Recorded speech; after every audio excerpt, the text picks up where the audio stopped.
Player 2 has joined the game.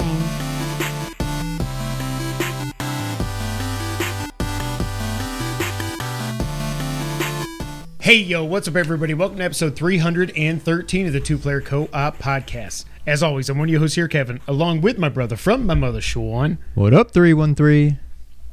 How we doing? Howdy doody. Howdy doody. Now, what you should have done is research what area code 313 is. 313? Yeah. That's Boise, Idaho. When I do this, I'm telling the truth.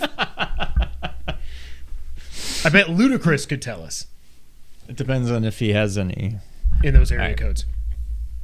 If this is the first time you're ever seeing, hearing, or listening to us, this is the Two Player Co-op Podcast, where just about every week two brothers get together to tell you everything you need to know about in the world of video games. If you like that, make sure you like the video, subscribe, share it with your friends, family, and everyone in betwixt. If you only listen on audio services, that's cool too. Just give us a 5-star review, thumbs up, or whatever your service allows. Yes, Sean.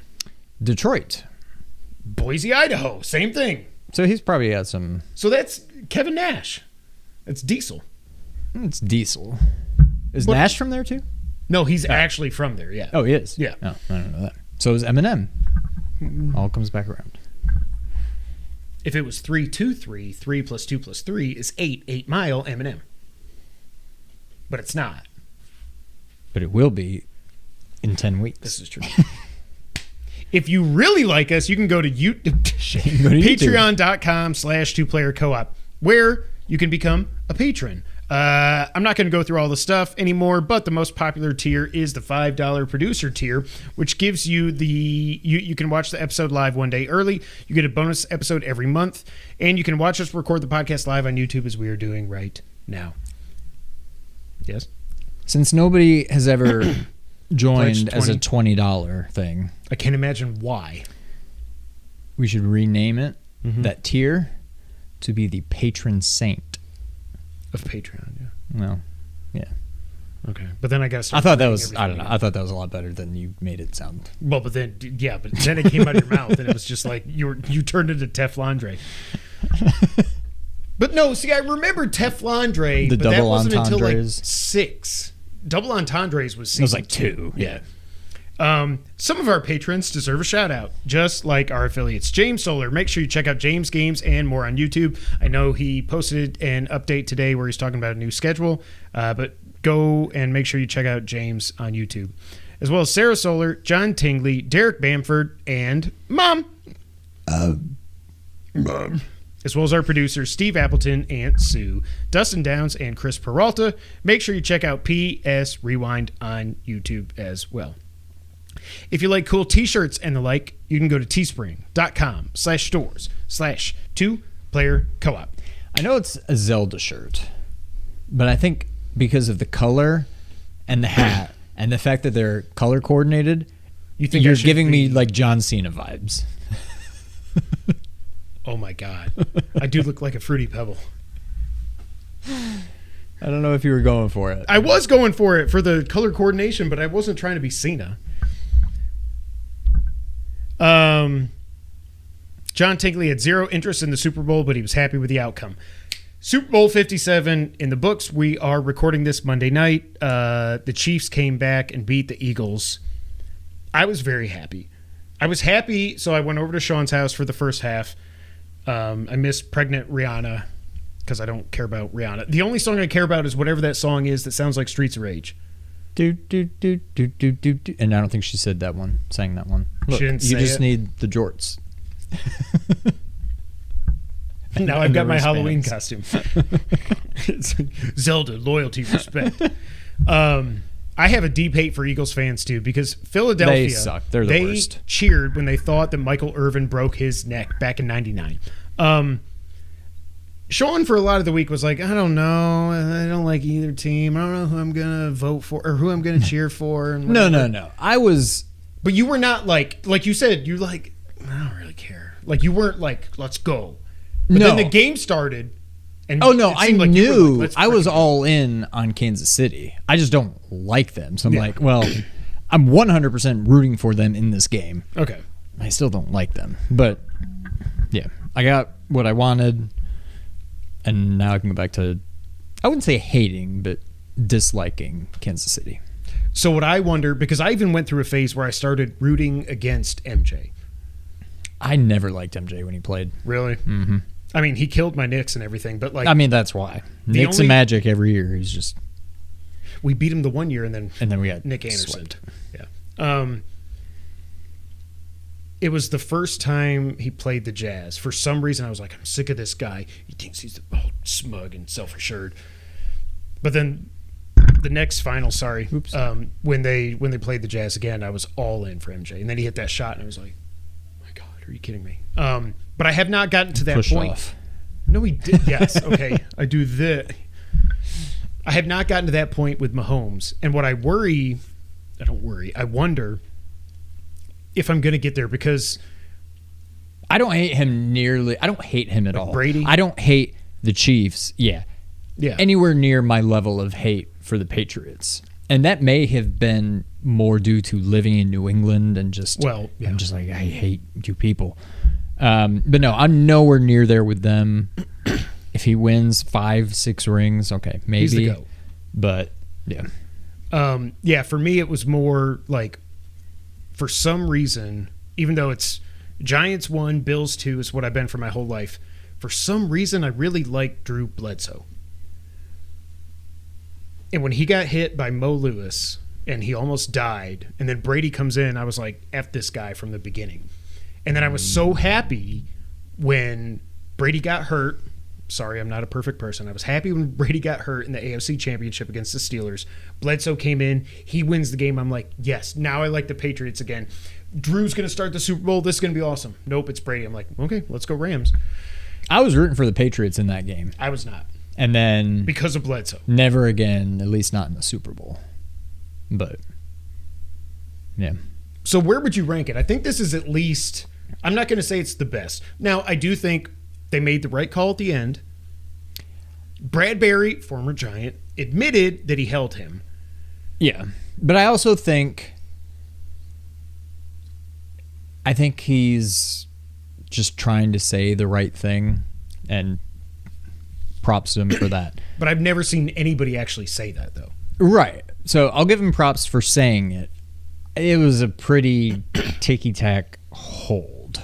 There was somebody I was listening to, though, on sports radio. I can't remember if it was ESPN or Fox Sports or whatever it was, but they were saying, like, if you're a receiver and you're running an out route, when you make that cut, if they grab you, it was Cowherd, that's what it was, that he had people telling him if they make that cut and you grab them, it's a hold 90% of the time. Yeah. Now, I know some people are saying, well, they should have called it all game, whatever. What I didn't like, as much as I like Greg Olson, it really sounded to me like he was saying, yeah, I don't care if it's a hold. You can't call it there. No, I hate that whole thing. I hate that crap. Like, it's a penalty, love Greg Olson. or it's He's not. a great analyst, but like, you can't just say, well, because there's less than 2 minutes left, you can't blow the whistle. What? No, you can. Was it the right call or not? Letter of the law, I think it was. We know that the Chiefs were going to kick that field goal. Then yes, what's his name? Hurts would have had a minute 30, minute 40 left, whatever, and a timeout. But they're not, and only needing a field goal to tie. But again, their offense is like 5 yards here, 6 yards there, 8. Right. 2. Other than that pass to Devontae, they didn't do anything in the second half. Well, yeah, exactly. And Mahomes was 13 out of 14, I think. Like, yeah, he had. It was a good game. I thought the ending was a little anticlimactic, but it was still a very good game. The right team won. John Tingley watched Bledsoe's first game when he was on the Cowboys. I loved it when the Bills, next season, when the Bills traded for Bledsoe, I was like, and then I remember like the next season they got ugly Bills uniforms. I liked them. I did. Well, I think I probably did at the time. Yeah. But looking back now, I'm like, no, these are the best uniforms they've ever had. And then the next year they got Lawyer Malloy, and then the first game of the season they beat the Patriots 31-0, I think. Because Malloy, they signed Malloy like a week before the season, and he was like, well, this is what they're going to do, and they just freaking blitzed him. Oh, it was awesome. I would say it's like a top 5 Super Bowl. I would put it behind both the Giants' most recent Super Bowls because I'm biased. But also I would say, like, even though neither of these went the way I wanted it to, New England, Seattle was awesome. Mm-hmm. New England, Atlanta was the craziest thing I've still ever seen in a football game. Mm-hmm. And honestly, so maybe it's top 6. That Arizona Pittsburgh Super Bowl. Oh, it was unbelievable. Was amazing. And again, that none of these went the way I want them to, except this one. But and the Giants obviously. But that Super Bowl, from the James Harrison fumble for 99, I was like, somebody's going to tackle him. I'm like, oh my god, nobody's going to tackle him. Are you Plus, just the fact that it was the Cardinals, garbage, and Kurt Warner at the very end, he brought back. They have all just the been magic. Bad and irrelevant Forever. for decades, and then all of a sudden they're in the Super Bowl playing one of the Blue Bloods and whatever, and it's and then they had the lead there at the end, and that was unbelievable. And it seems like a lot of the good games don't go the way I wanted them to. I think Warner, did he set the record in that Super Bowl for passing yards, or am I crazy? I feel like he threw for 500 yards or something. Maybe. He set some kind of record. I don't know if it was yards or... Then Santonio Holmes makes that catch, which I still... Yeah. When he caught it, I was like, that's not a touchdown. One replay, I was like, oh, God. Yeah. But yeah, I was happy with the result. I hate that there's no football. Oh, the XFL does start next weekend, and then the USFL is April. Is XFL over by then? Or are they going to... They're spacing everything out, so it's just football nonstop. XFL starts and ends within 2 months? 2.5 months, I think, yeah. Wow. I mean, they've got 3 teams, so yeah. Somebody gets a bye week every week. I don't know. We should go to a Showboats game, though, for the USFL. I'd be down, yeah. Okay. They got, I don't know if he's starting, but Brady White is QB. Really? Well, that's cool. Okay. Yeah. But yeah, Super Bowl 57, it's over. It sucks. I hate it, but I'm happy. But it was the best game ever. Sad. It was awesome. But it sucked. I do think so. I was talking to Dad because we brought them a king cake before we got Eliza from dance class, and he was like, "What did you think about that last call?" I was like, "This is going to take a half hour, and I got to get Eliza." But I was like, same thing I said to you. It was holding. I was happy. Anybody that says you can't call it at that point in the game is wrong. Yeah. But he was like, yeah, but I'm like, okay, I know what you're going to say. They didn't call it all game. But yeah, I'm like, well, I don't know. Yeah. But yeah. Now, no more football. No more football. Well, I mean, no more real football. Well, yeah. Last of Us, episode 5. Let's talk this. No spoilers. Okay. I love Jeremy Johns. I talk about him a lot when it comes to reviews and stuff. He basically put all of my thoughts of The Last of Us Part 2 into his spoiler video about it. He's the only person I've seen that was like, this episode wasn't that great. Oh, it was my favorite episode. I think it's I don't know that it's the best, but it was my favorite. I mean, 3 is going to win all the Emmys and everything, but my only complaint, maybe, even though it was game accurate for the most part,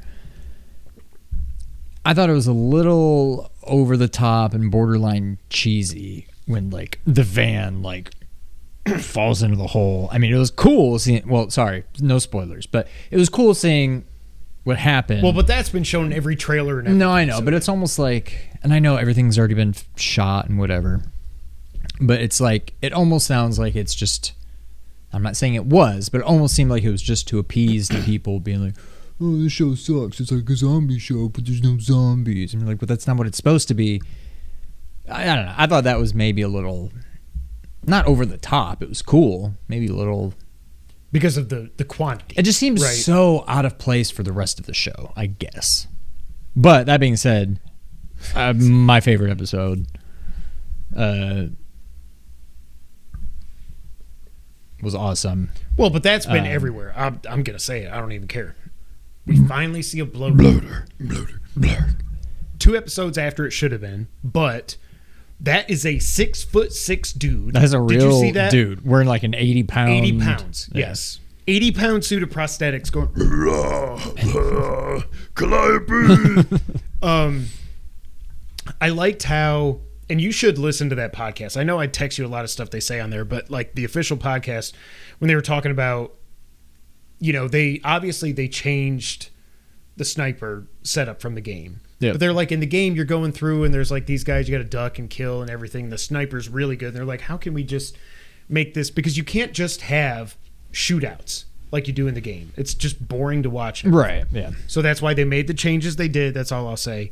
But that moment when Joel gets up there and he's like, please don't. Please don't make me do this. He's like, come on, man. But like they were saying, their interpretation was that guy was like, I've seen everything. Like he's 80 years old, so he's been in this for 20 years, but he had 60 years of normal life, and he's just like, yeah, I'm done. I can't do this anymore.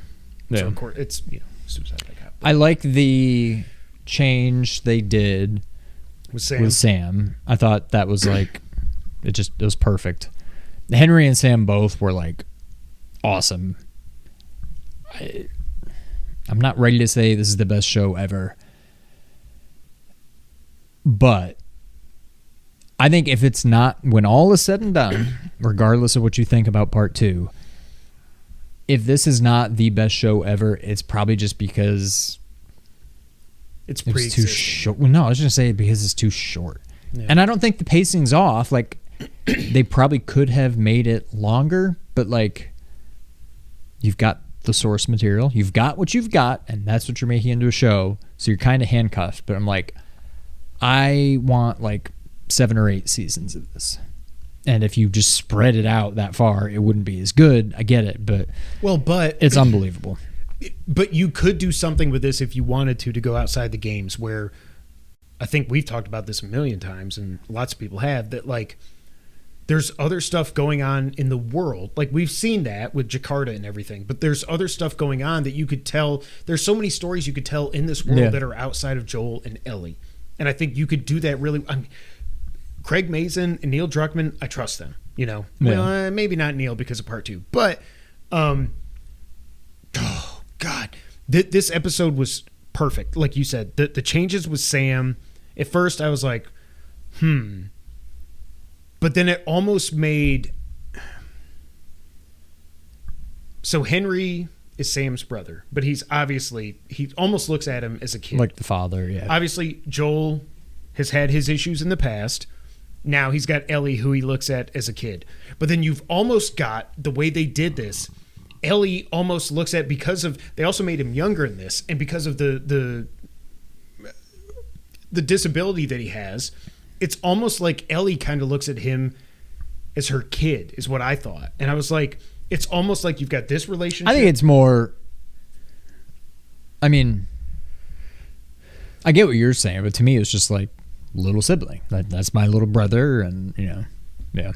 But everything they did, like, again, as I said last week was the first time I was like, okay, this is Ellie. This week too, what they did when Sam reveals to Ellie what happens in the game, and she's like, I can fix this.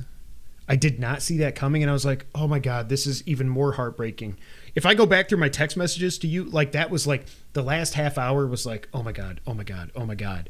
Like when she just, and like, okay, I'm supposed to be who I am, I can fix this, and she can't, and then she wakes up in the morning, and what they were saying, I need to go back and watch it again, when she wakes up in the morning, because obviously Sam is the way he is, but in the morning, Ellie wakes up and she says, Sam, are you okay? And he turns and looks at her. Yeah. Indicating that what's happened has also kind of fixed some stuff. And I'm like, oh my God. And then when Henry and Joel, like, man, some people also, I saw that they were hoping that we were actually going to get some more backstory on Ish and all that, because all they did was hint at it in the actual game, and you can find the notes and everything, and then you find the underground bunker and all this. Yeah, it was just. Yeah. Oh, okay. I was like, Ish, okay, but I wasn't like, oh man, how dare you not get.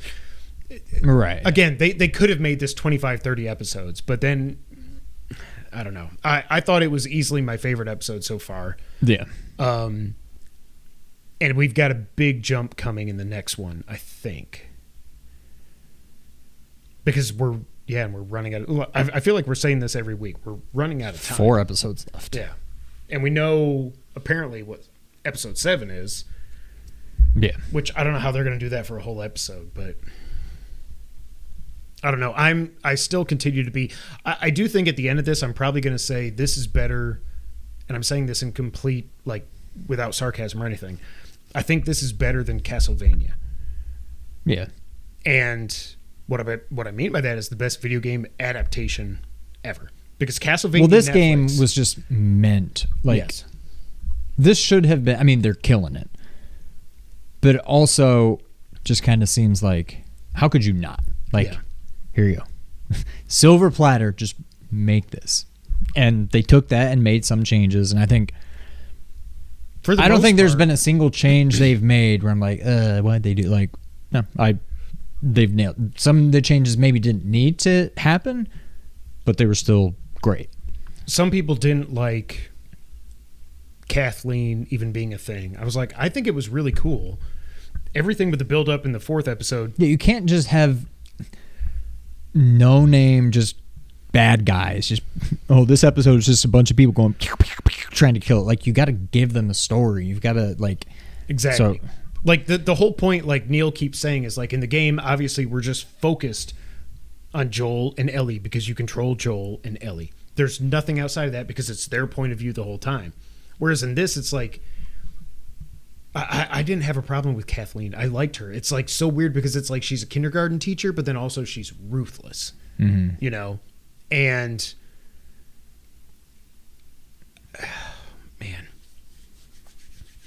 And again, it's as much as you hate it, it's also more of just like they're planting the seeds and just kind of saying, there's two sides to every story. You find out why she's the way she is. I see what Neil's doing. Trust me. Yeah. Trust me. You know what? Ellie kills dogs and Abby pets them. Yeah. Abby also has a sex scene for some reason with her boyfriend. I was like, oh God, what is this happening? But yeah, I think what I want to do for our March Patreon episode is a spoiler cast for this, because it'll be done by then. We can do it because we're holding back so much, but like, yeah, that's what I want to do. All right, Sean. So, do we want to talk about this stuff now, or should we wait till we get to it? No, let's talk about it now. Yeah. Is there anything else you've played? I've done a little bit more Dead Space. So are you going for it? I don't know. I mean, I'd still like to, but I've kind of fallen out because of some other stuff. We got PSVR 2 coming, hopefully next week. So I'm like, I still want to, too, but yeah. But again, the shipping, nothing's changed. I'm still pushing forward with it. I think I can do it, but I don't know. Let's do the other one first. So, Sea of Stars. I can't wait to hear your thoughts. I didn't even know you played it. Yep. I love it a lot. I like that I'm shocked you played it. I thought you would just wait. Well, I was waiting, hoping there would also be a PS5 demo, and then I'm like, screw it. I don't care. I'll just play it on the Switch. Okay. I like that, like the not the overworld, but like the world, like. It was like Crusader Ascenti. It's kind of like platforming. Like there's different. I don't know. I like the way it's set up. Oh, sorry. No, I meant the actual overworld. No, yeah, I said overworld, but like, not the overworld. But the overworld, was that not like Crusader Ascenti? It's like you go along this path. It kind of, but it's also just it's Chrono Trigger. Oh, like, okay. It's Chrono Trigger. Okay. I didn't beat it. I died, and then I'm like, all right, I'm good enough. Like I've experienced it, whatever. I don't know. It seems very difficult. And I was curious if you were even going to play it, and if you did, how you did. But like, I died. I got, I think, pretty far. But then I died, and I'm like, whatever, I'm done. But like, there's like the little icons that show up over the enemies, and I think you're supposed to use those things. And if you knock them all out, it either kills them or stuns them or makes them weaker or does something. Like countdowns or something? Well, then there's the countdown, and I don't know if that's... Seen. So I didn't play a lot, but... Okay. There's enemies, once you're out of that first part, like the cliffs or whatever, when you're into the next area... Like in the dungeon? Yeah, okay. It's like a cave kind of thing. Yeah. There are enemies that seem like they should just be little peons, just whatever, and they take forever to kill. And I don't know if I'm missing something. I don't know. Maybe it has something to do with the icons and like the way you're supposed to attack. I'm like, ooh, sword, hammer, and swoosh looking thing. So should I make sure that I hit them with those four? Like, And I tried to kind of do that a little bit, but I didn't focus on it. But like these stupid and that's when I ended up dying. I didn't die to a boss or anything. I just died in like a normal fight. And so I don't know. I like it a lot. I'm really looking forward to the actual game when you can just kind of start from the beginning and everything just kind of ramps up. You have a chance to, learn the mechanics and go through tutorials and all that. It's exactly what I hoped it would be, the, 20, 30 minutes that I experienced of it. Yeah, I think I only probably played for like a half hour. I was not as confused as I was when I did the Octopath 1 demo, where I was like, I don't know, this guy just keeps kicking my ass. I don't know what's happening. This was all very turn-based. There was nothing active. It wasn't like, I got to do something quick and then do this. Right, yeah. But then like I got to one of the battles in that dungeon thing in the cave, and they like attacked my fat boy Barney Rubble guy, the healer guy, whatever. Also, I loved I don't know that this game will end up being as funny as The Messenger was, but I can tell even when you go into that there's some tavern like lighthearted moment, and stuff, and this guy's like, "Yeah, rush," boom, and it's like boom, boom, boom. Like it's funny. But no, like so my guy, I was fighting 3, like you said, little peons or something, and attack this guy. And then they go from like 2 to 1. So now I get to go again. So I attack with my second person, boom, and then they go to 0. And it's like, okay, so now they attack, and they attack my dude, and he's like really low on HP now. So then it's his turn. So I go and I go heal or whatever I did. I thought I was going to heal everybody, but it was just like the 2 other people. And then it goes back to the other peon, and then he kills him. And I was like, what the hell? And then I ended up like with, I think I got, because you can do the thing where you like hold R2 or something. To like soak up the things and charge up your next attack. So I did that, boom, killed one guy.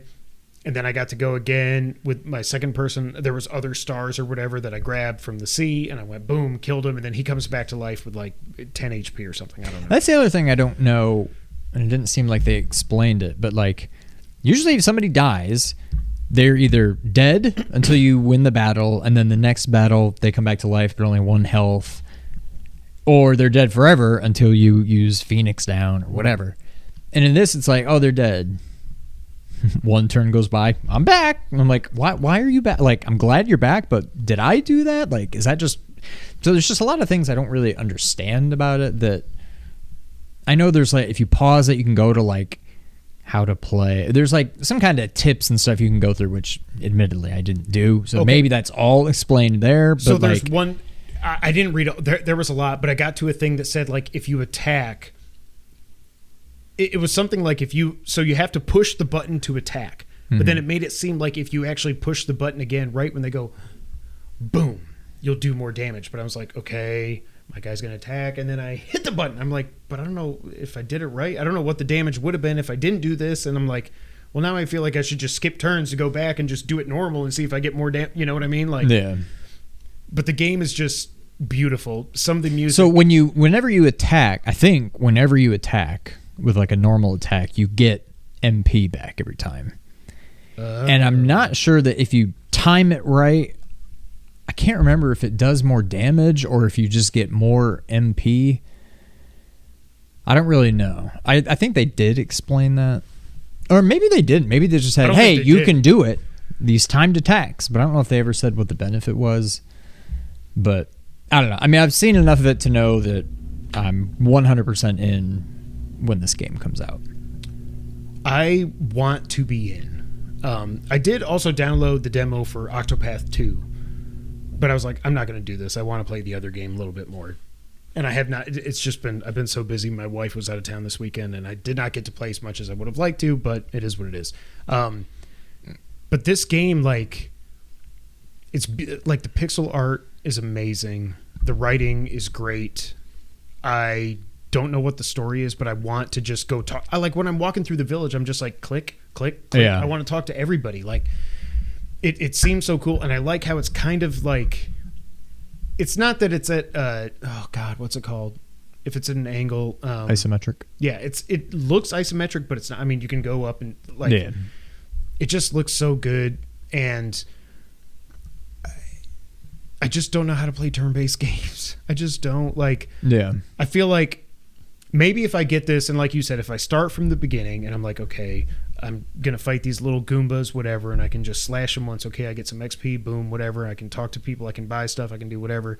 Maybe I'll get the hang of it. But like, I don't know. I kind of feel like I'm going to end up getting this game, but I could also see myself buying it and then like a half hour in just being like, I'm I think if you started it from the beginning, because I don't.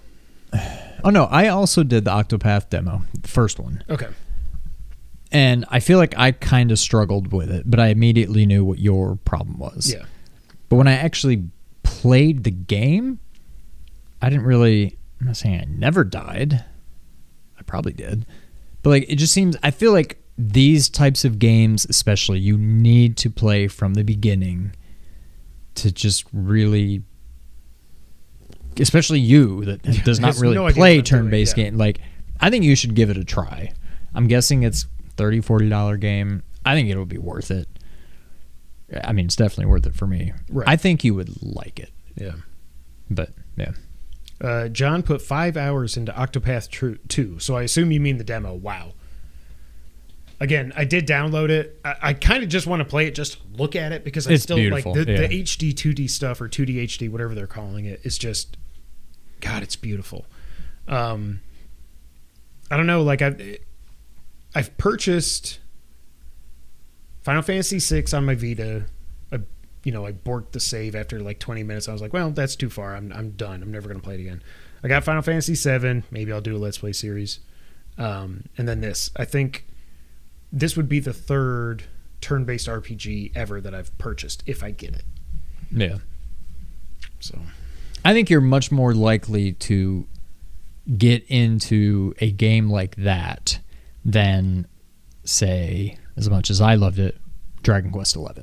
Yeah. Like, I think you're way more likely, just because it's probably much more simple, straightforward, plus like just it looks, it's pixel, so it just kind of tricks your brain into thinking it's more simple, even if maybe it's not.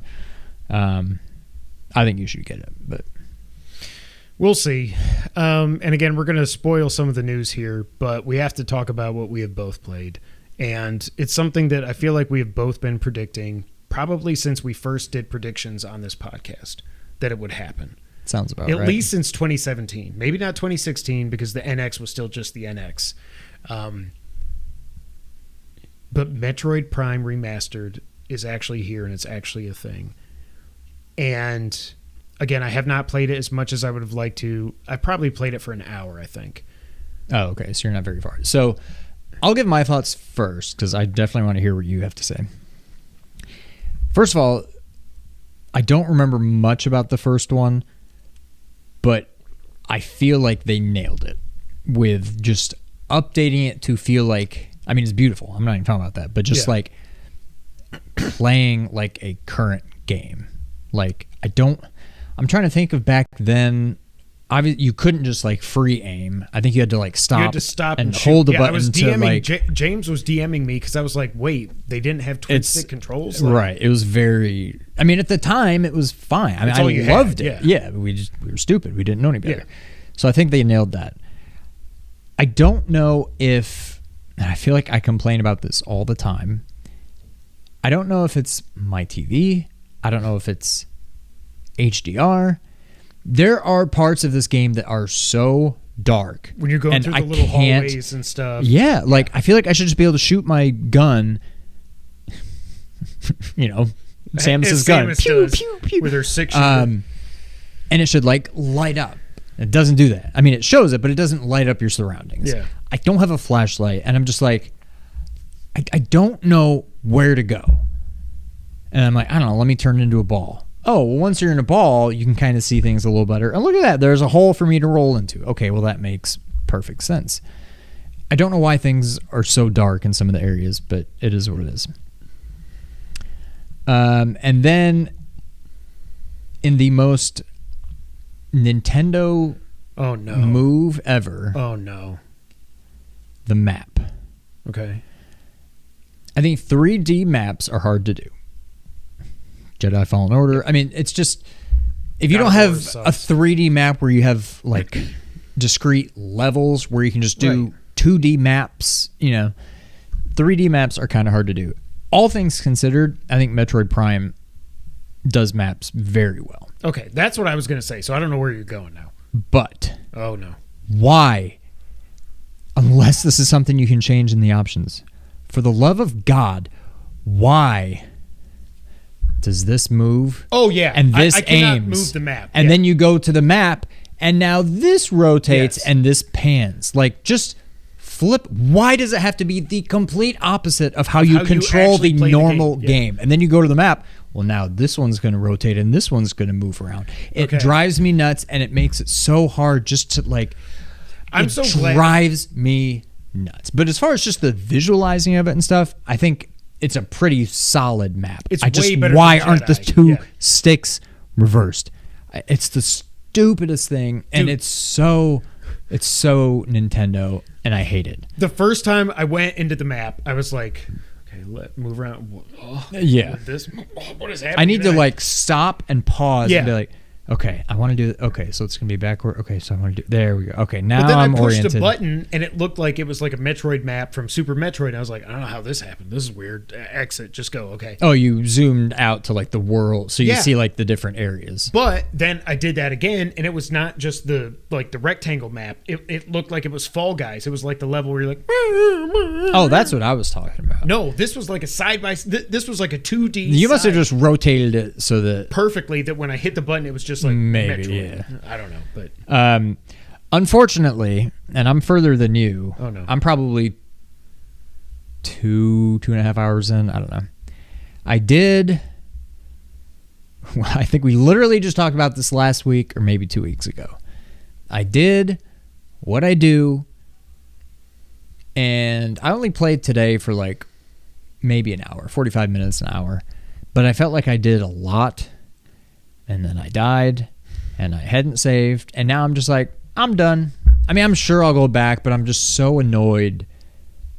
I know exactly where to go, what to do. I found a couple missile packs and stuff that now I got to remember what I did to get them, and I'm just like, I beat a boss, and I'm just so annoyed.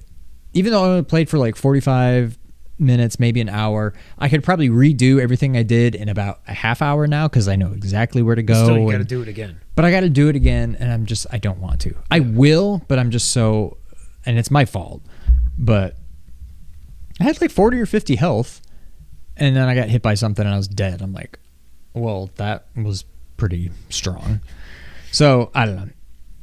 All things considered, I love it. I forgot how good it was. They nailed it with just bringing the controls into the, I mean, it was already the 21st century, but into the, I don't know, this decade. They nailed it. I mean, kudos to Nintendo. I think it looks beautiful. It plays perfect. And I will say, out of, this is a hot take, and I'm going to say it, but I don't know that I fully agree with it.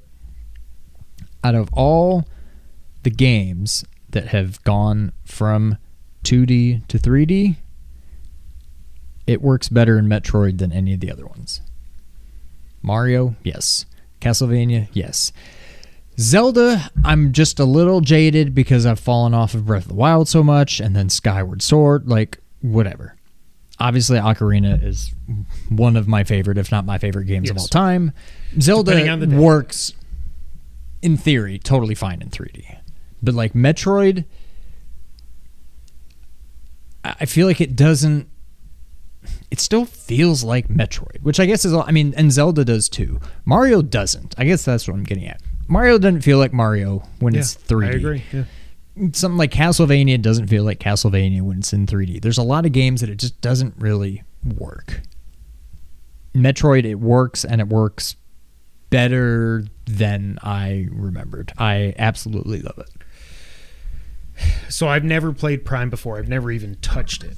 One of the things that surprised me coming off of your point there, is how well the jumping works in this. I was like, how do you jump in first? Like, especially, I can't imagine playing this 20 years ago. It's like, this is the first time you're ever jumping in first person, maybe. Like, when you're not jumping, but like platform. Yeah. You know?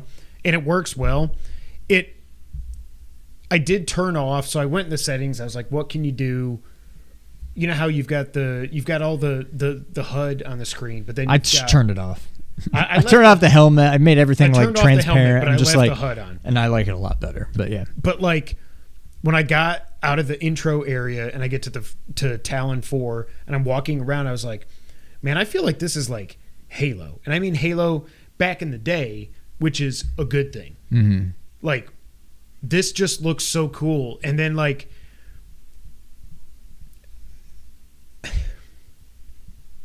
it's frustrating, but in a good way, that I'm walking around here and I see, first off, you lose all your powers because it's a Metroid game.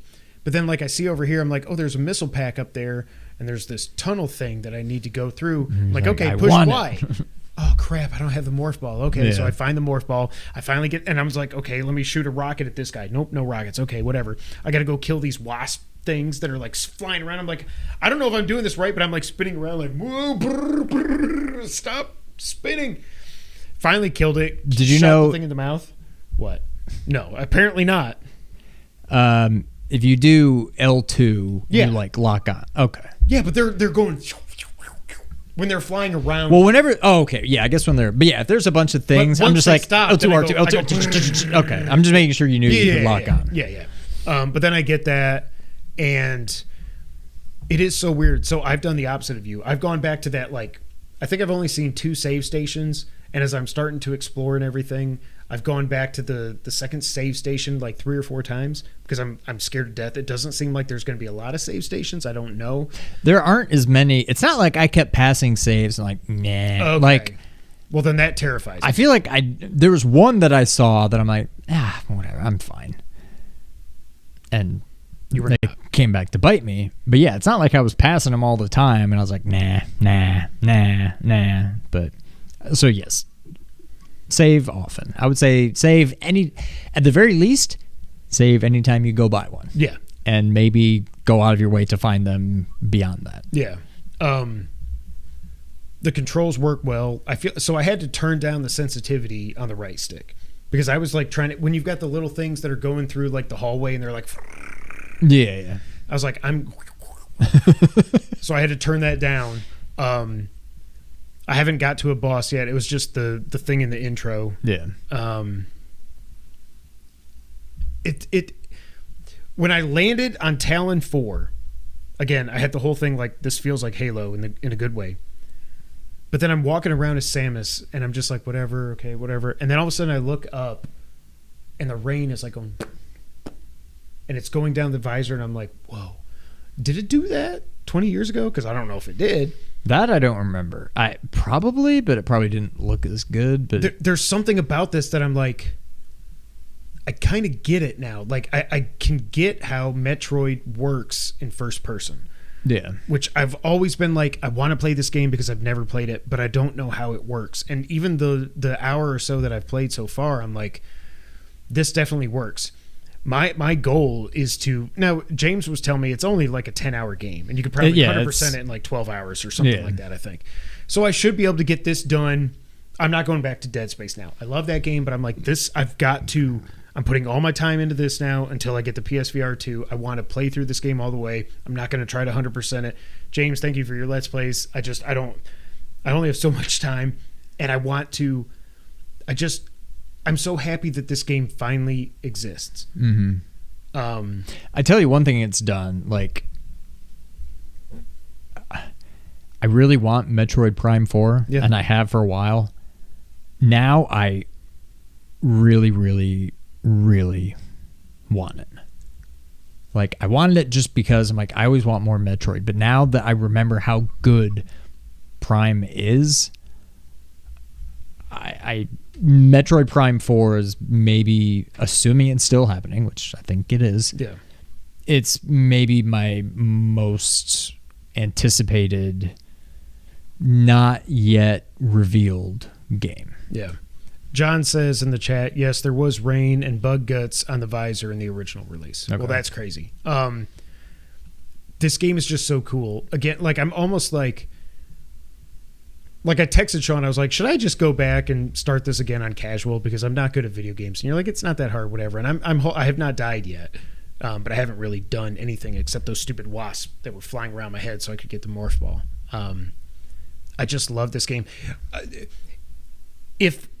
When we finally see Metroid Prime 4, if it looks like this game, I'm going to be like, this game doesn't look like a GameCube game that was just like, let's make it look a little bit better. Right. I think this game looks awesome. And I think this game looks like everyone who played it back in the day, this is how thought it looked. Yeah. It's like the 3DS version of Ocarina of Time is how you thought the N64 game looked. And the same with Majora and stuff like that.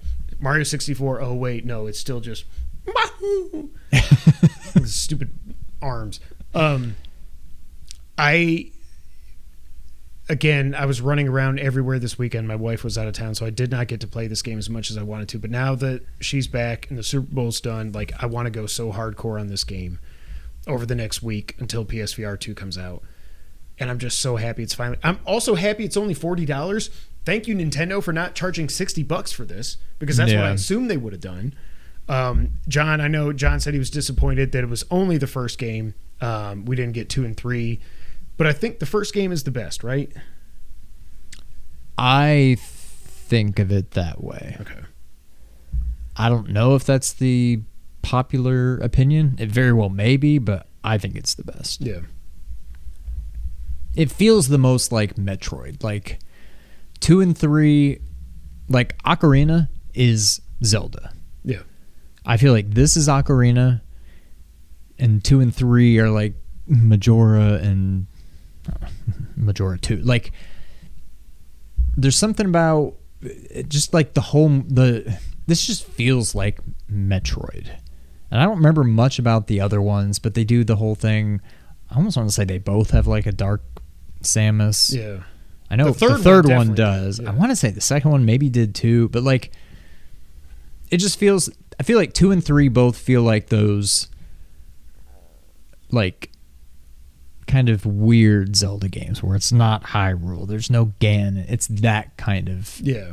That's how I think of it. So yeah, I think of the first one as being the best. But so John asks, do you want Metroid Prime 4 on the stinky Switch, or would you like to see it on the Switch successor? I want it on the stinky Switch because I don't know that I'm going to buy this. That's what I'm saying. Like, it's a first party machine for me. Like, I'll get the new Switch probably when there's a game on it that I have to play. I'm not going to get it just to get it and then wait for the game. Like, I don't know. When Breath of the Wild 3 comes out, or Prime 5, maybe I'll get the Switch 2. But it's not a day one thing for me. But again, the crazy thing is I pre-ordered. It doesn't even, right. We don't know anything about it. We don't even know.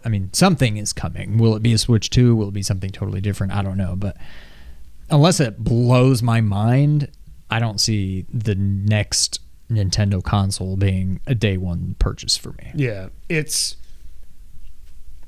Some people were saying that I completely lost it. Damn it. Shit. I want it on the stinky Switch is what I want. Yep. Oh, that's what it was. A lot of people were saying that the reason that this remaster took so long to come out was because it was Retro Studios that actually did this.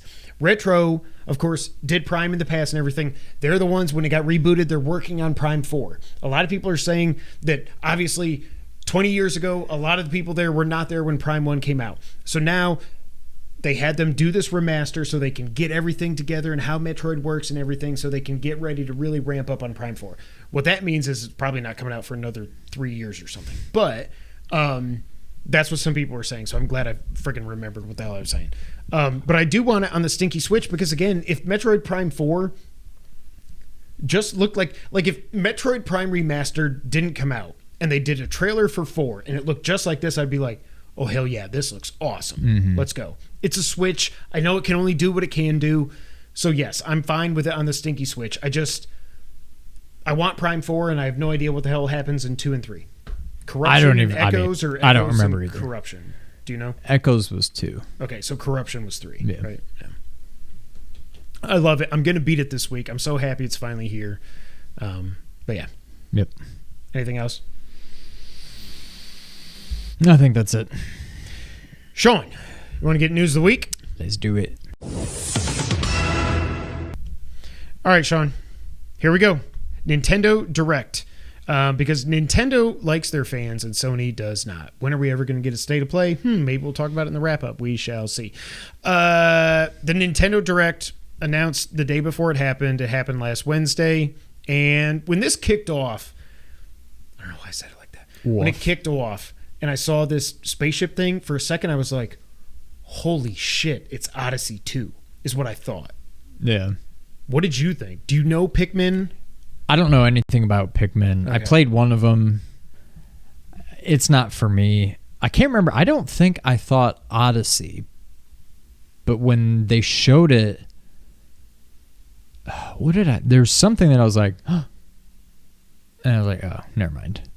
I don't think it was Odyssey. But there was something that I got my hopes up for. And then it turned out to be Pikmin. I'm like, yeah, okay. For me, it was Odyssey 2. I don't know why, because when I went back and I was like, wait a minute. I looked back at like what the ship was that Mario, it didn't look anything like that. This was like a satellite thing. And once I saw it was Pikmin, I was like, okay, skip. Because I didn't watch it live because I had life going on. But yeah, Pikmin 4 got a release date officially July 21st. I can't remember if we knew that already or they had just said 2023, but then they did like some kind of tease at the end of the trailer that there's some kind of DLC coming, of course, because Nintendo's all about the DLC now. I know James is excited for that, and I'm excited for people that are Pikmin fans. I just wouldn't even... I don't know how to play turn-based games. I could not play a Pikmin game. I would just be like... I'd be like Coach C. Or no, that's... Hamsar. Okay, so this Direct, before we get into everything, there were some high highs and there were some low lows. Yes. I do think there's something for everyone in this Direct. I do think it's weird where Nintendo is at in the life cycle of the Switch right now. Mm-hmm. Because I don't really know, speaking of the last question about Prime 4 and everything, I really don't know what we're going to get new after Breath of the Wild 2 is where I'm at. I've got to believe we get a second 3D Mario. Yeah. I assume it's Odyssey 2, but then I also don't think we're too far off from whatever the next system is. Right.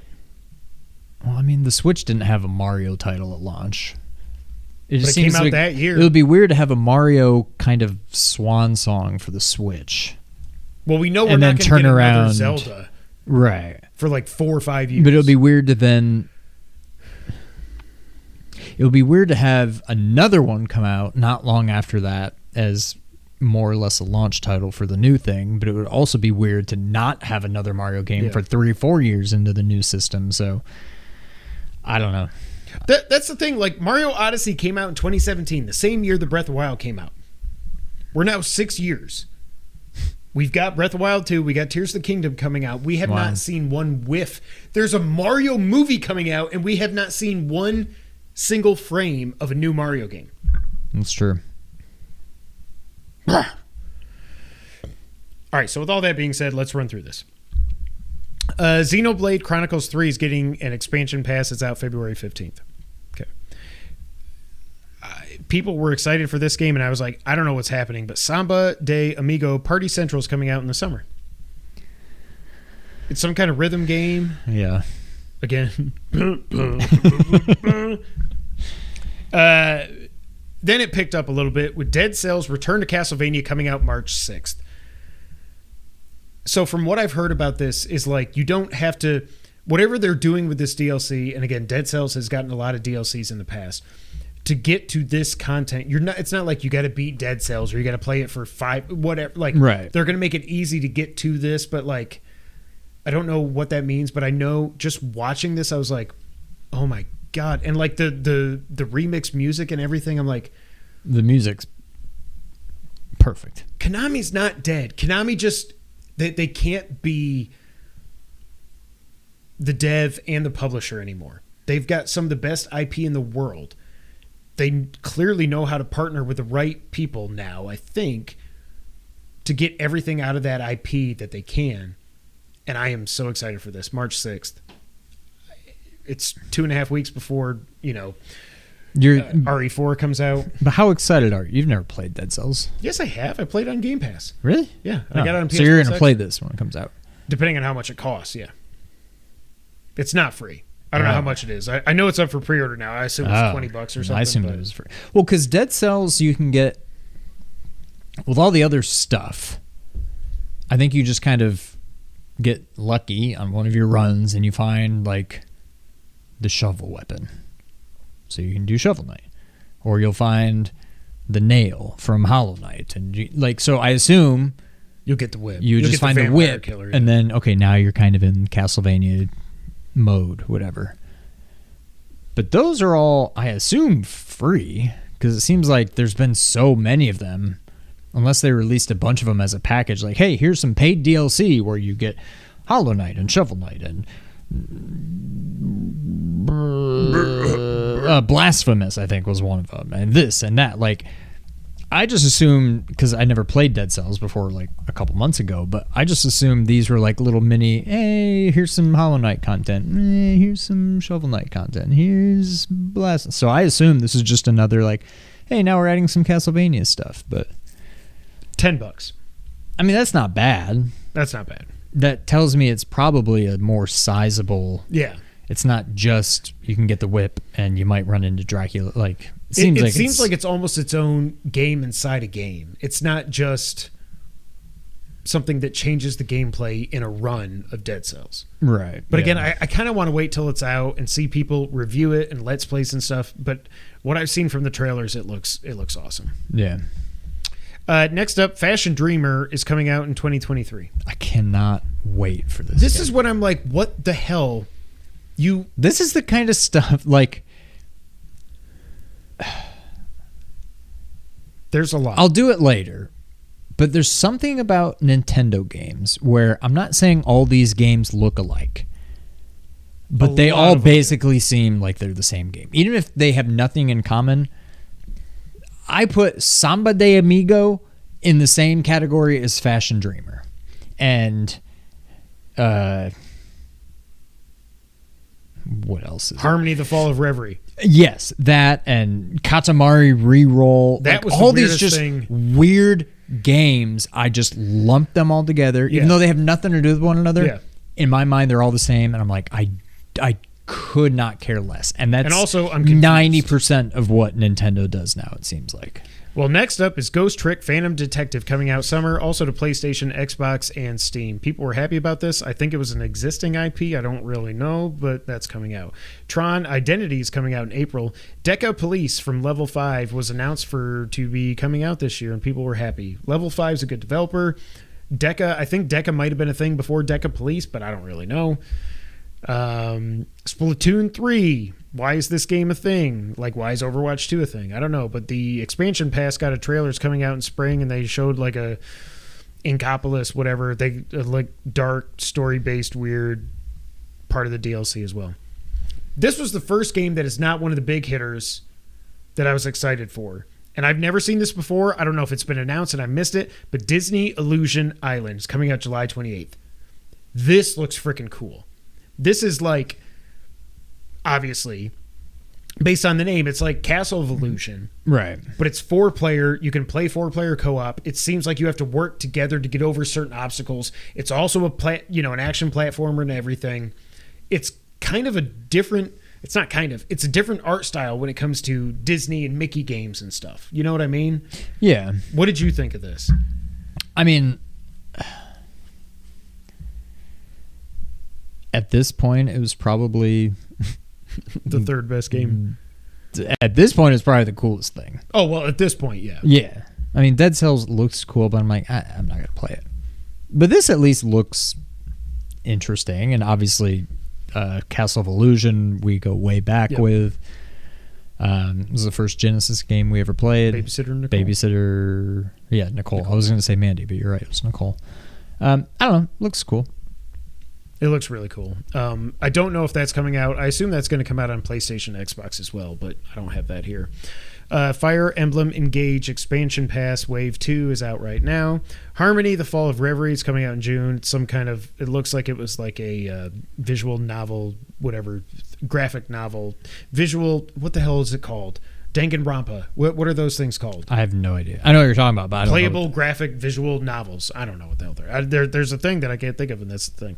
Octopath Traveler 2 got a new trailer, and the demo's out now. Again, we already talked about this. I want to love this game. I want to play this game. I'm not good enough to play this game. But God, it's again, one of the most beautiful games ever. Sea of Stars, as we talked about, the demo's out now. Release date was confirmed for August 29th. Also coming to PlayStation, PC, Xbox. Also, is it coming out on everything? I assume so. But it's crazy because originally this game was supposed to come out, they said holiday 22, and now it's August of 23. And that could get delayed again. Yeah. And then, as Sean alluded to earlier, we got We Love Katamari Reroll plus Royal Reverie. Also, how many Reveries do we have here? The Fall of Reverie. So there's one Fall of Reverie and one Royal Reverie. When I was watching this, again, I didn't watch it live, so I skipped through a lot of the stuff I didn't care about. But when it got to this, I was like, I'm going to skip, but what the F? Katamari Damacy is something that people love. I don't even know what it is, but people love it. This game is just like something I feel like you and I could have made in like Unity with like a week to make a game. It's like you roll and then you're basically like you're a snowball that just gathers stuff up. It's like Donut County, but instead of a raccoon with a hole that stuff falls in and the hole gets bigger, you're just like a boulder that runs over stuff and it gets bigger. Did you see this? Am I missing something? I saw it.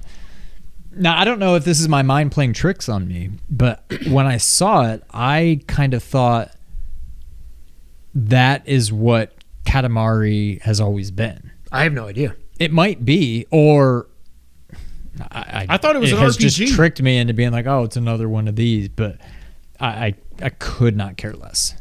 I thought it was an RPG. Maybe it is. People were excited for this announcement. I've never heard of this, but Etrian Odyssey Origins Collection is coming out June 1st. RPGs and stuff. Advance Wars 1 and 2 Reboot Camp is finally coming out April 21st. So this game was supposed to come out April of last year, and then the Ukraine war happened, and they said, we're going to delay it indefinitely. They didn't cancel it, but we knew it wasn't going to come out anytime soon because the devs are based in Ukraine, I'm pretty sure. So now about a year later, it's finally going to come out. People love these Advance Wars games.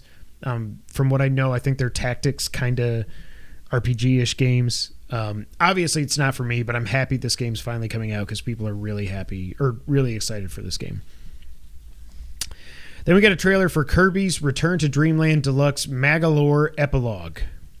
And I was like, wait, I must have blinked when they said the epilogue thing. I was like... I was confused too. I'm like, wait, so you don't even play as Kirby, you don't play as in this Kirby? game? I thought we already saw a trailer for I this. was very confused too, yeah. So this is something extra that they've added to Return to Dreamland that's going to be part of this release. And I think it's just included. I don't know if it's there at launch. I can't remember. But you do also have a demo for this. Oh, that's a demo I should download. There's something about this game I'm like, I don't want to play You Kirby drafted this, right? Yes. Yeah. I don't want to play Kirby in the Forgotten Land. Again, 3D platformers, they're not like... Mario doesn't work. Odyssey was fine. It was just... Kirby... 2D Kirby is awesome. It's so stupid and so fun and so childish that... And childish, I don't mean like Sausage Party, whatever that movie was. I don't know how that just popped in my head. But I mean childish like it's made for kids, but it's still a good game. And like, this looks really good. And I like that they're adding something new to it as well. I think that's great for a re-release. But, yeah. Then, we get to the heavy hitters. Game Boy is finally, after all the leaks and rumors and everything, Game Boy is on Switch Online, the base. At launch, you can play Tetris. By the way, the fact that they got Tetris on this blows my mind. Because I don't even know who made that original Tetris game for Game Boy and who published it and everything. Some people were saying that EA owns the rights to Tetris games, but then there's also like a Tetris holding company with another Tetris company. And also, Tetris has multiplayer online. I can play you like you used to play with the Game Link thing. Yeah. Now I can play you on Switch Online. Oh, that's cool. I don't even know how they like reverse engineered that, but they did. Super Mario Land 2. I have a thought. Mario Mondays. Do we bring it back for Super Mario Land 2? I've only played this game for like 5 or 10 minutes in my life. So after I played Sea of Stars demo, James. Well, I got my Switch out. Sup, nerds? I can start. Katamari has always been like that. Thank you, John. Okay, so I thought it was an RPG. I have no idea. So I'm not crazy. Let's see what's going on the Switch. I'm like, oh yeah, there's Game Boy now. Let me play it. I'm not going to play Tetris. Oh, Mario Land 2. All right, let's check that out. Looks beautiful. It looks like a more modern platformer. But I mean, modern at the time. Back then, yeah. But then you start playing it and you're like, this is very much a Game Boy game. I'm sure it is very impressive for Game Boy on a 2-inch screen. But I think if you played it for 10 minutes, you'd be like, we don't need to do. I mean, you can try it out and maybe it gets really good. Maybe there's some kind of weird gameplay element that I just didn't get to. I think after 10 minutes, you'd be like, nah, we're good. I think the game has just always fascinated me because... And just compared to Mario Land 1. That's what I'm saying. The sprites in this game are like, how did they... And again, it was just green and black. It's a bigger jump than like Mario 1 to Mario 3. Like it's... Yeah. The sprites are almost better than Mario 3. You know? I mean, without color and everything, but like still, it amazes me. Yeah. So now we've talked about 2 of the games so far, so I'm going to keep going. Link's Awakening DX. So, no, I'm just kidding. Gargoyle's Quest. Oh. What? I mean, Zelda. Gargoyle's Quest. What? I just had a flashback. What? What did I do? I almost want to say it was that shirt because I just had I had a flashback to that one time on the podcast. Okay, we've got a new YouTube short. Sean.exe has crashed. I had a flashback to that time when you and I were talking. And all of a sudden, I just... Oh my God. I don't know what's happening. I got to pee, so if you need a break, we can take a break. All of a sudden, I looked out. Oh yeah, my stomach was out. I think I jumped up for some reason, then I sat down and it was just like... I think you were wearing that shirt. I don't know. I just had a flashback. If I can find that. That'll be a short. Whatever can embarrass Kevin, we'll turn it into a short. Oh, God. Oh, I haven't lost it like that in a while. Wow. You're tired, aren't you? I am kind of tired. All right. Gargoyle's Quest. Game & Watch Gallery 3. Sean, do you remember Alone in the Dark, The New Nightmare? How did they make an Alone in the Dark game for Game Boy? And also, why the hell put it on this? I have no idea. I don't know how they decide the games to put on these stupid things. Metroid 2, Wario Land 3, and Kirby's Dream Land. Classic game. So coming in the future, obviously more than this, but all they've announced so far is the Zelda Oracle games, which please give us remakes of those. The original Pokemon game and Kirby Tilt and Tumble. Also with Game Boy and Switch Online, you do get original Game Boy Pocket, and Game Boy Color filters for the games. Then they dropped the bomb that I was hoping for, but I was hoping for a little bit more. Game Boy Advance is now available on Switch Online, the expansion pass. The first games that are available are Super Mario Advance 4, which is Super Mario 3, with the e-reader levels. Now, I knew this was a thing, but I didn't know how big a thing it was until I was listening to GameScoop when I was grocery shopping this weekend. And they were like, this is the coolest thing Nintendo has maybe ever done. Because the e-reader... They were saying that the e-reader levels that you could get back then, they're almost like crazy. Not like Kaizo stuff, but they're Mario Maker kind of levels that they just added to Super Mario 3, and you got all these extra levels and everything, but you had to get certain cards and you had to have the e-reader attachment and everything, and now they're throwing it all into this release on the expansion pass. So I'm very excited for that. It's finally going to make me get the expansion pass, I think. But I'm going to wait till some of these others come out. Also, WarioWare Inc. Kuru Runin. What? I don't know that I've ever actually played them. And I don't even know, it's Game Boy Advance, so it might only be single player. If you do get this, WarioWare might be a fun Let's Play. Oh, yeah. Because all these like little micro games and like, I think that could make it funny. I assume that's got local co-op. I would think so, but I don't even know. For all I know, WarioWare. No, I mean, maybe it's it was got one player. Yeah, I don't know, but I think that could be fun. James, let us know. I know you've got the answer. Mario Kart Super Circuit. Did you have this on your GBA? Mm-mm. It looks really good. The GBA is amazing. Like that system is so cool. Mario and Luigi Superstar Saga and Zelda the Minish Cap. Again, I love Minish Cap. Played it on a ROM. Don't care. But I got to the final dungeon, and whenever I'd go through this one door, the ROM I was using would crash. So I never beat the game. I had to just watch the end on YouTube, and that has always haunted me. And when I get the expansion pass, I'm going to play through this again, and I'm going to beat it. Legally. So before I played Prime, I got WarioWare is not his thing. Oh, well, okay. After I played Mario Land 2, I looked into the expansion pass, and I'm like, should I do it? I've got the family thing for me and Daniel. We can split it 3 ways. But it's an extra $20 for single player. I mean, for one person. No, it's $30. It's 20. It's like 40, I think. It's 20 or 50, I think, for one person. I think it's more than 20. I think it was like $40 for the year. For Switch Online? For the expansion pass. No. I know, but I thought the regular Switch Online was just $20. Oh, I don't know. I mean, I've already got that. But Yeah, what I'm saying is, if I wanted to add the expansion pass, it's like an extra like $40 for the year or something. I thought it was 30, but I don't know. Maybe it's like 30 something, and then I don't know. Right. But I feel like it was right around 40. And I'm like, I can just get Prime and probably have a lot more fun. So I didn't end up doing the expansion pass, and then I bought Prime instead. But I'm tempted. But like, the Fusion is a great game. I've already played it multiple times.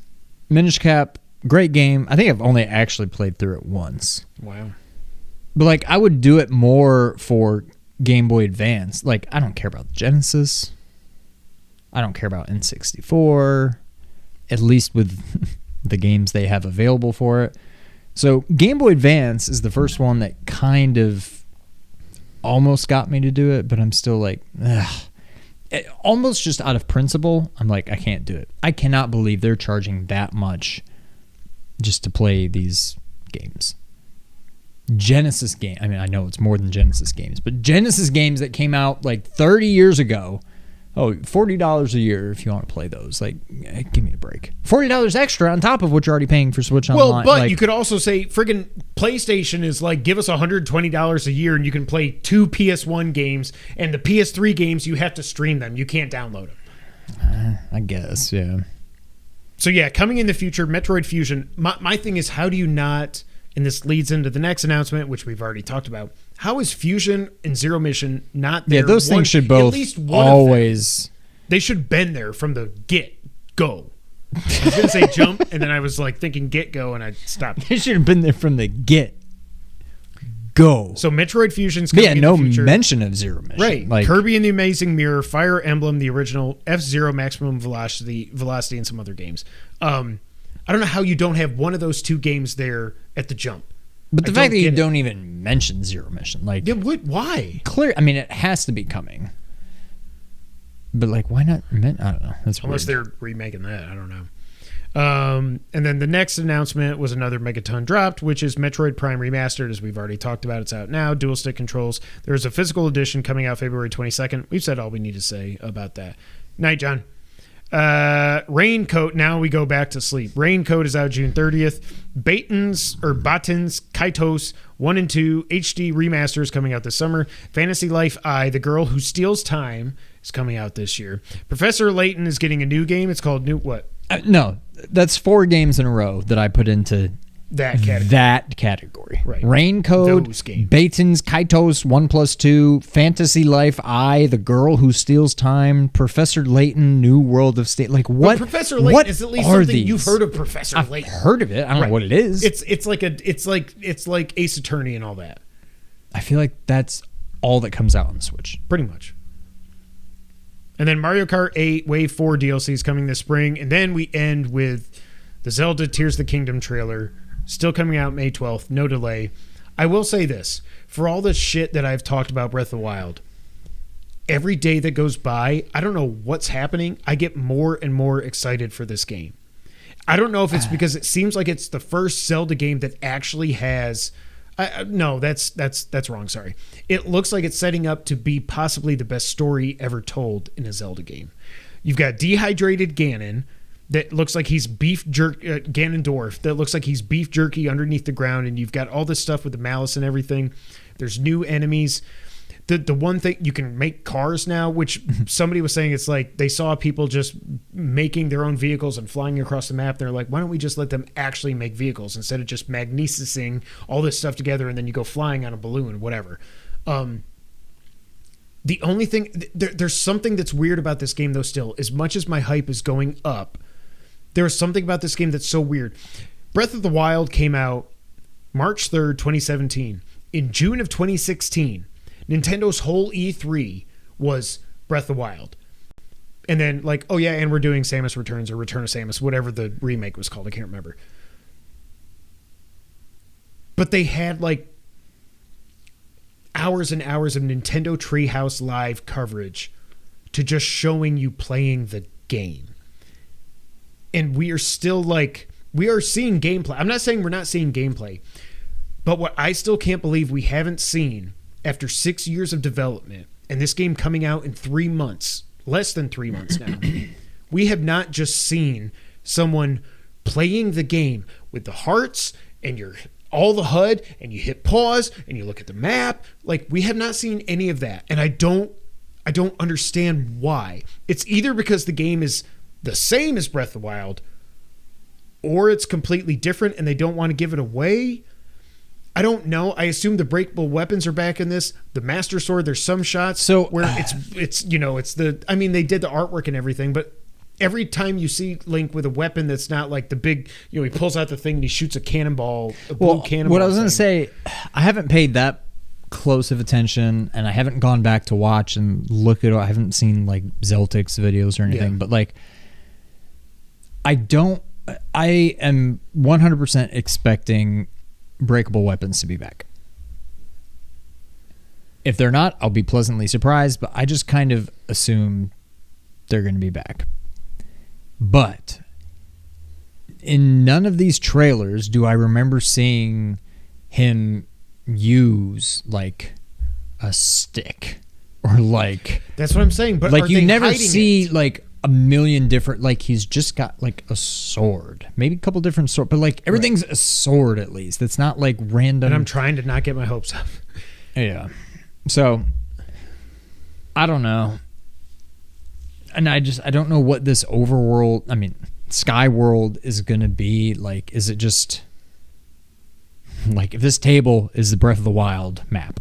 Is there just like, there's something over here, a couple things over there, couple things over, like, or is it like the sky is as big as the ground? Like, well, and also, is this going to be twice what Breath of the Wild was? Like, one of the things Zeltic picked up on is that one of those shots when he does that flip thing where he does the blue cannonball, like I was saying, that's underground in a cave, and then you see he zoomed in on some of the shots and stuff. You can see cave entrances in the overworld now. Like, I don't know if those are going to be dungeons or what, but it's like, I'm not saying they're going like Elden Ring with a whole hidden city under the entire freaking map, Nocturne City or whatever the hell it was called.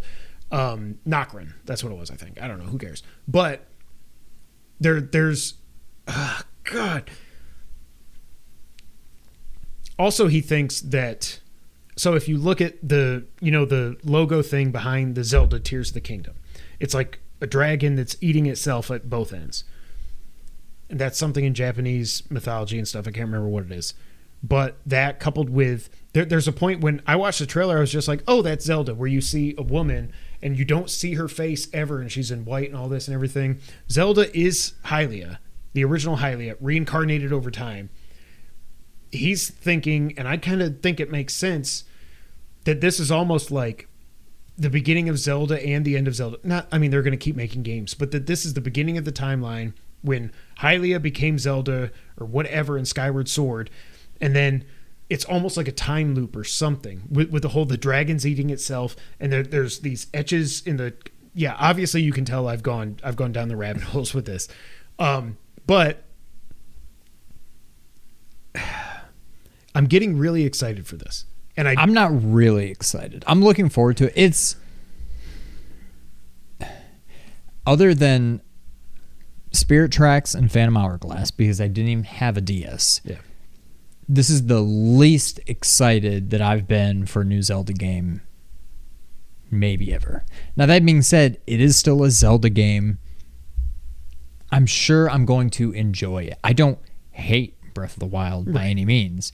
I kind of hate what they did to my Zelda. Boy. They massacred my boy. And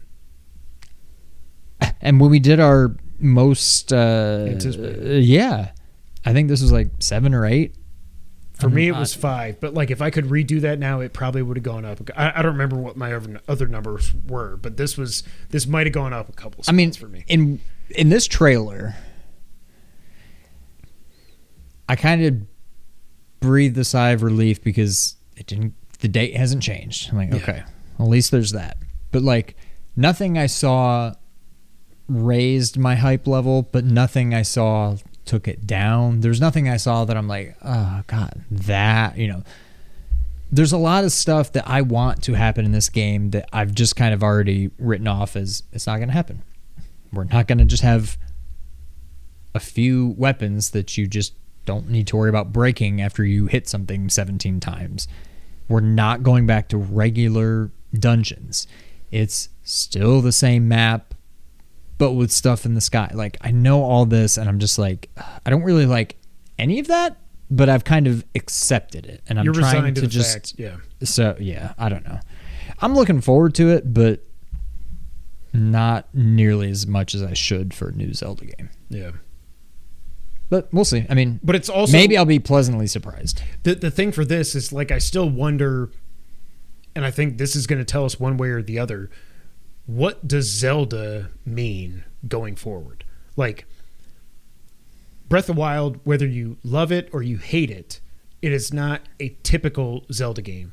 No matter if you're looking at 2D, 3D, whatever. And I know that was the whole point of it, but it's like, I still like, regardless of the weapons and all that, you can still have an open world Zelda game.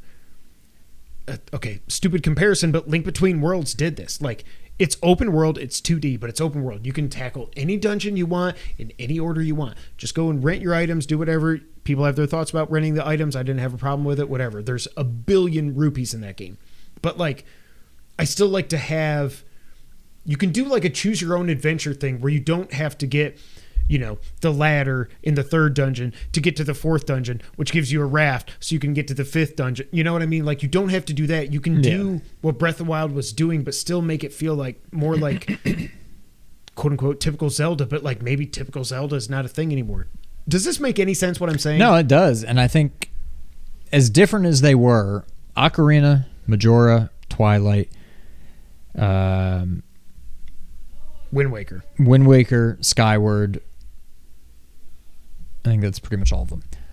I'm not saying they were all the same game, but they all had the same... They were all very much Zelda games. Right. They followed kind of the same formula. Different graphic styles, whatever, okay, day, night, future, past, day 1, day 2, day 3. They all have their own things, but like they followed a very similar format. Breath of the Wild destroyed that mold. And I think this is the new mold going forward. I'm not saying that we will always have breakable weapons, but I think this is just what Zelda is now. And I hope they don't just completely abandon 2D, not even 2D, but top-down Zelda games. Yeah. If you want to leave those to be more old school style, I'm fine with that. Yeah. You can have your 3D Zeldas. I'll still play them. But I'm probably going to look more forward to the 2D games if that's the way you go. I would be totally fine with that. I'm hoping that's maybe what they do. I don't want Zelda games to take 6 years to make. That too. Skyward Sword was 2010 or 2011. I forget. I think 2010.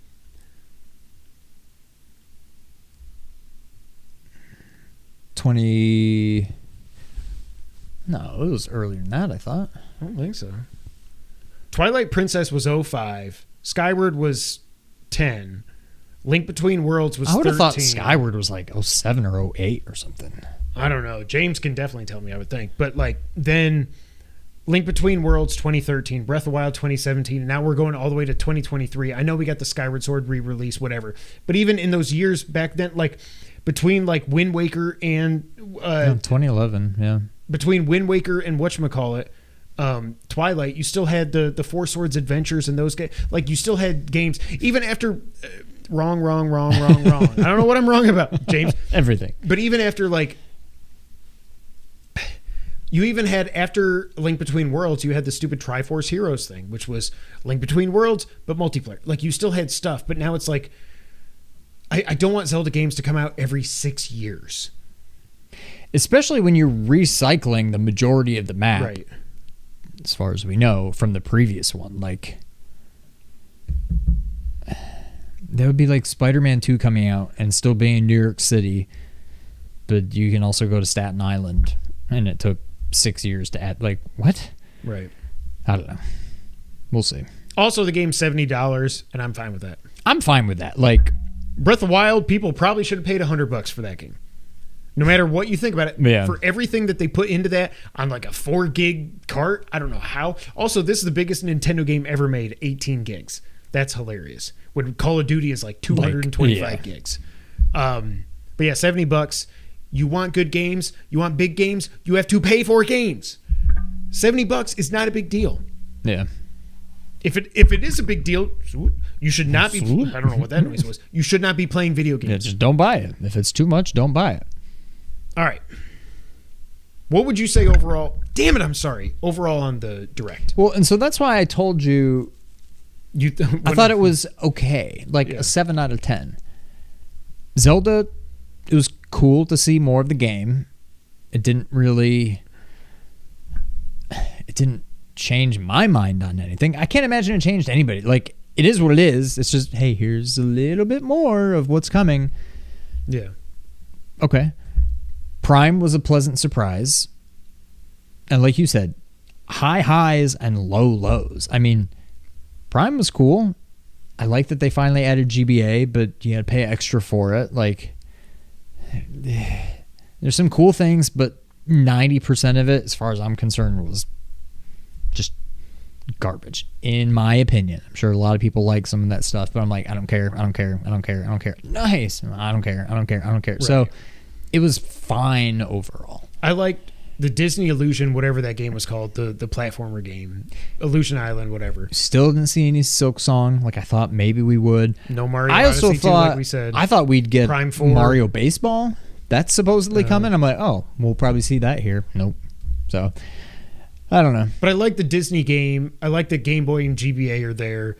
Prime Remastered, obviously that's huge, and I really like the Zelda trailer. But again, I also would have bet once I saw Prime, I'm it's they're gonna end this with one more thing. Also, Prime Force, it's still just coming. Tell us we that didn't it's coming. It. Yeah. They didn't even mention it, so I thought that was odd. But I just want, and I think we're gonna get in the next maybe a month and a half, we're gonna get some kind of a 20-minute direct that is all just Breath or Tears of the Kingdom gameplay.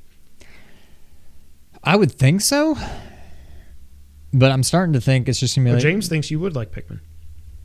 I played 3, maybe. I played some Pikmin. 3 was Wii U, I think.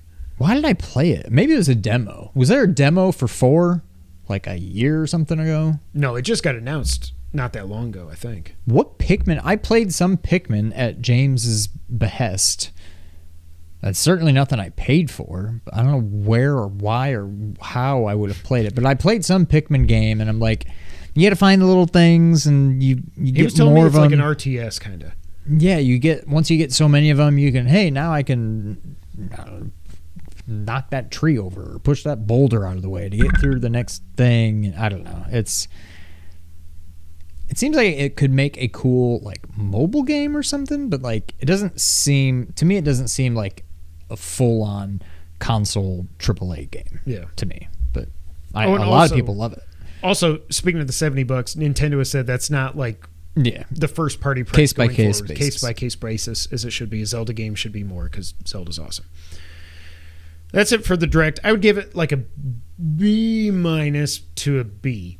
I think it was just like the highs were super high, but the lows were lower than low. Like the lowest of the low. Canadian band, I think. All right, Sean, next up, we got some Switch sales updates, and these last 2 updates are going to go quickly here. The Switch has now sold 122.55 million units. That stinky little Switch. It has now surpassed the PS4, which is currently sitting reportedly at 117.2 million, as well as the Game Boy. PS4 cannot catch back up to the Switch. No, there's no chance. Yeah. It's now the 3rd best-selling console ever. Next up is the DS, and then the PS2 at 150 million or 151, I forget. I don't think it gets there. The only way I think it gets there is if the next Switch isn't a Switch 2. If it's still a Switch, like the 3DS, and they count the sales, the 3DS and the new 3DS and the new 3DS XL, like all that counts as 3DS sales. Yeah. The DS had the DS and the DS Lite and the DSi and all that. So I don't know how that'll end up, but the fact that they're coming off of the Wii U, which sold 12 million, like they've sold 10 times that. It's insane, and it's just. I'm so happy for Nintendo. Also, they gave all their employees a 10% raise, even though their profits are down. Wow, America, where are you at? So the Switch sold 8.8, basically 8.25 million units in Q3. When it comes to software in Q3, this makes my head hurt. Basically, in 6 weeks, Pokemon Scarlet and Violet sold 20.6 million copies. This is the most broken-ass Nintendo game ever.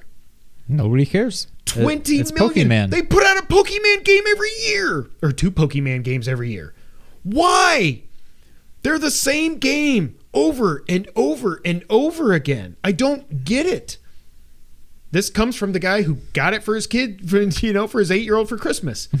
Or Santa did. I don't know, but he ended up with it. I can't remember who got it for him. This game? Yeah. Scarlet, not Violet, because that's supposed to be, if you're going to get one, that's a better one. I don't know. Splatoon 3 has now sold 10.1 million copies in Q3. Switch Sports, 8.6 million. For a bare bones Wii crazy. Sports successor, that's crazy. Kirby and the Forgotten Land, 6.1 million. You crap out a basic ass Kirby 3D platformer and it sells 6 million copies.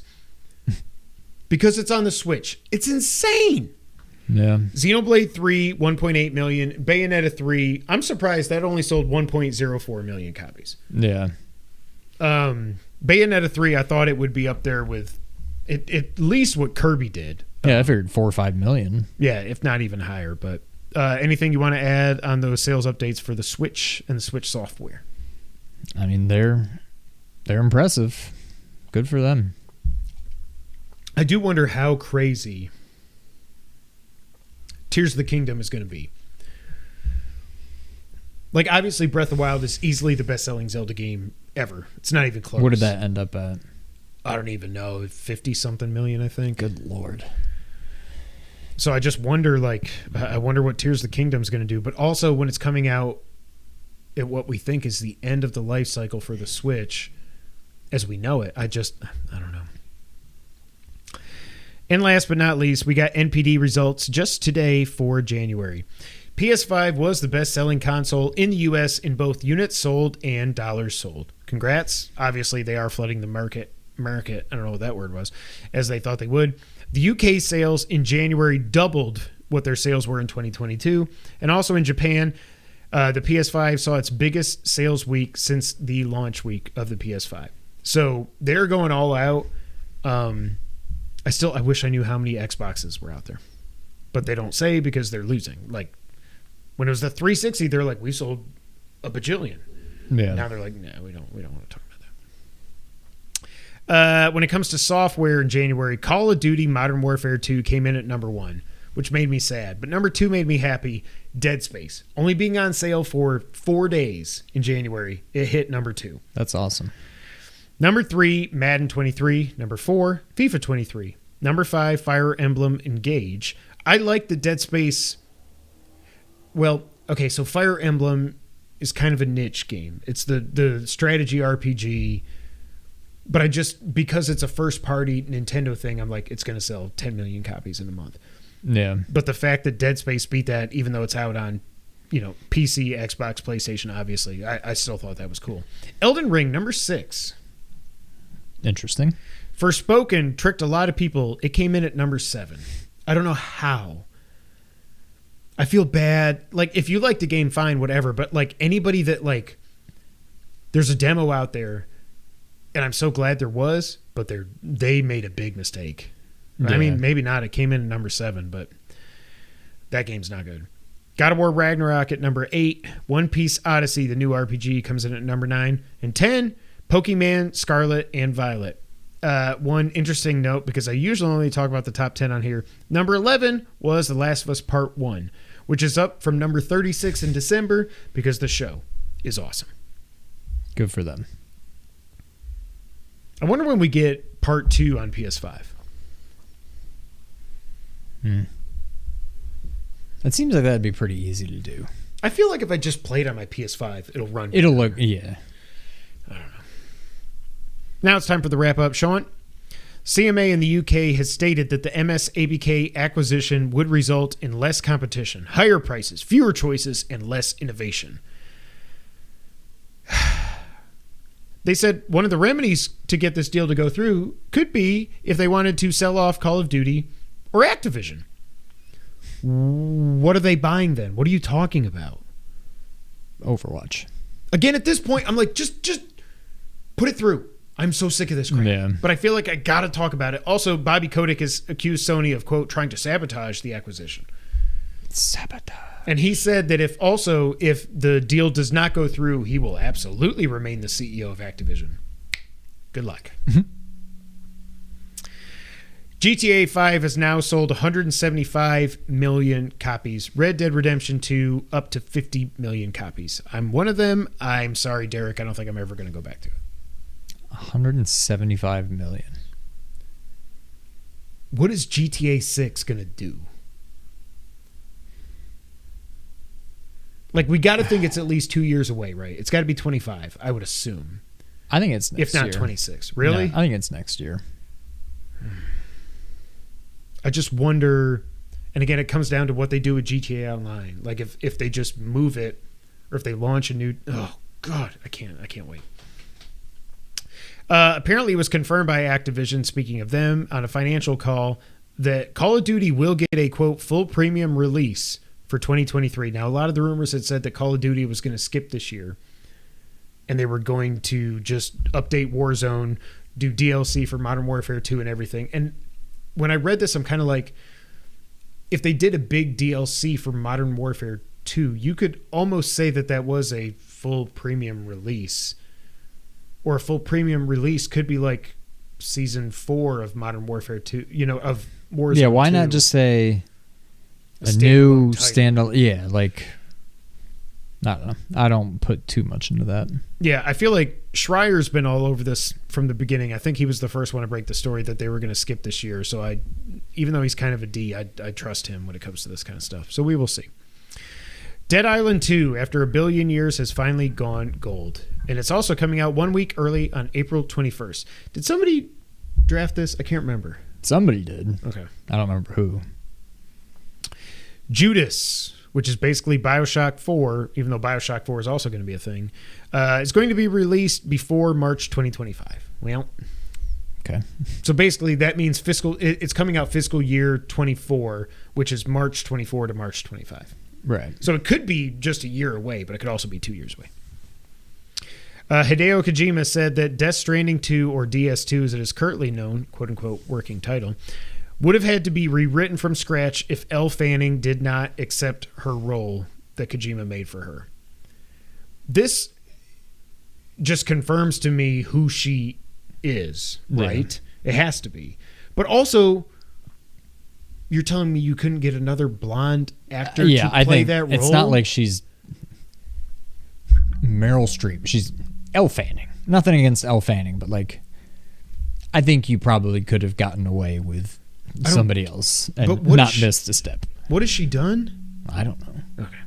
Like, I would say she's cute. Like, I don't know, she's 20. How old is she? 20 something? I don't know. Like, she's cute and playful and everything, and you see her like in the middle of all the cameras and stuff doing the mocap, and she's like, taking pictures like this. I'm like, looks like she's having fun. Cool. Why would you have to rewrite Death Stranding 2 if you couldn't get her to do the role? Yeah. Kojima's weird, man. I love him, but he's freaking weird. Jeff Grubb says that Sony is planning 2 state of play / showcases before E3. So one is rumored to be a smaller state of play thing with a game showcase blowout finally happening sometime before E3. If that thing doesn't blow the doors off the hinges, I'm going to be upset. Yeah. Like, there needs to be what are we 2 or 3 like bangers releases, or trailers, or not trailers, but announcements. Yeah. Sonic Frontiers director has said that we can, quote, look forward, end quote, to more 2D Sonic games. I can't believe... Okay, James thinks Derek got Dead Island 2. I can't believe we have not gotten a Sonic Mania 2. That game came out also like Breath of the Wild in 2017. Wow. Yeah. And also it was Sonic Origins Plus has showed up on Korean rating boards, but nobody knows what it is, if they're putting more games into the Origins collection or if it's just a re-release, like a Game of the Year thing, whatever. No one gave Sonic Origins Game of the Year. I can say that for sure. But the developers of Mario Kart Home Circuit are now moving on and making a Hot Wheels version of that. I will say this tech was super cool. We used it Christmas Day 2 years ago, whatever it was, 2020, I think. And then it just became like a toy that they just go, and we never played it again. It does seem very cool, but like when you've got dumb idiot dogs, that like, I feel like it's something that you have to set up, play, say everybody wait, put away, and that whole process takes long enough that effort. Nobody ever wants to do it again. Yep. But awesome idea. I mean, Nintendo comes out with some cool stuff. And the last item on the wrap up, EA Motive has confirmed that they have started working on their Iron Man game.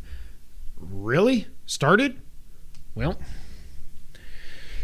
also they do want to continue working on Dead Space. I would hope so, because man, let them hire a bunch of people. That game was awesome. That is the end of this episode of the Two Player Co-op Podcast on a week where we didn't have... When you're sitting over there at the side like that, you make it look like we're all cattywampus when it comes to the framing. That's better. That's it for this episode of the Two Player Co-op Podcast. It is decided. Also watch The League. That was a long episode for a week without any news. Sean describing Home Circuit is exactly how I feel about VR. Yeah, but now all you got to do is plug one thing in and put it on your head. PSVR 1, I completely agree, James. Completely. But with VR 1, hooking it up was kind of a pain. But then once it's hooked up, you just put it, you want to play? All right, grab the thing, put it on, you're good to go. That initial setup is kind of a pain. Yeah. This one will be nothing. It's plug. All right, boom, and you're in. Put the dogs in their beds so you don't step on anything. Watch out for children. Yeah. But yeah, that's it for this episode. The Two Player Co-op Podcast. We'll be back next week with our impression. No, not yet. We'll be back next week. But until that time, Sean, go ahead and take us out. Thank you for playing.